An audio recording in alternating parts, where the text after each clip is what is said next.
The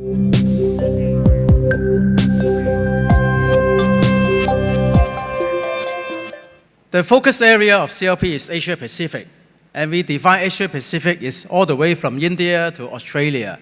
I would like to highlight several areas which are shown in green circles. These are all clean energies that we are providing to the Asia Pacific. For example, in Guangxi, we are building a big coal-fired power plant, and that uses what we call the ultra supercritical technology, which can produce the highest efficiency as well as the low emission. And we also have a large solar farm in Jiangsu, in Thailand, as well as other parts of Asia. And of course, wind power. We have wind power spread over everywhere. Australia, India, Chinese mainland, etc. We look at what we are doing in Hong Kong now. Our cost is one of the lowest in the world. But in terms of reliability, we rank one of the most reliable supply in the world. Our emission in terms of NOx, SOx, and particulate has been reduced continuously. And in the last 15 years or so, it has gone down by 80%, despite our energy sales has increased by 80%. How do we do that? The key word is innovation. We start to have our nuclear power imported as early in the early 1990s. So that was very visionary.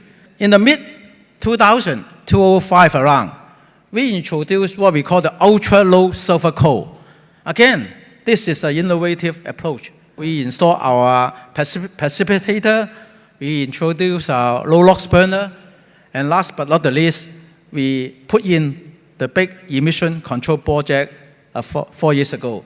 For the emission control equipment at our Kasubik power station, this is our existing power station.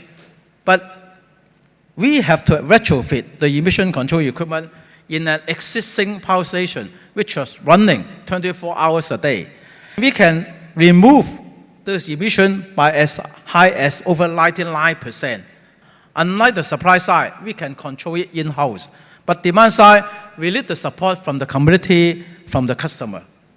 All the red dots spread over our supply territory, Kowloon, the New Territories, and the Lantau, are what we call distributed RE, renewable energy. Today, we have close to 200 of this distributed RE connected to our system. And the number are growing every month. Two of the bigger renewable energy projects. The first one is Tang Island, which is an island to the east of Sai Kung. And the island is a drug rehabilitation center. We have about 100 people living there. And now the whole island is being supplied by renewable energy, wind, solar. And more than that, we have an energy management system. Another RE project that we are pursuing is the offshore wind farm. That is on the eastern side of the Sai Kung water. One of the pilot we are doing is to use what we call solar plus heat pump. So 1 unit of electricity can generate 3 or 4 electricity of output of power to heat up the water. But if we could combine a solar panel with a heat pump, then you amplify the amount of solar energy that you can absorb. Today, I would like to focus on the customer side, how to use the smart grid to save energy by the customer. For residential customer, we can use what we call the smart metering. You can load the energy consumption once every 15 or 30 minutes. And this information will be fed back to the energy on our energy system.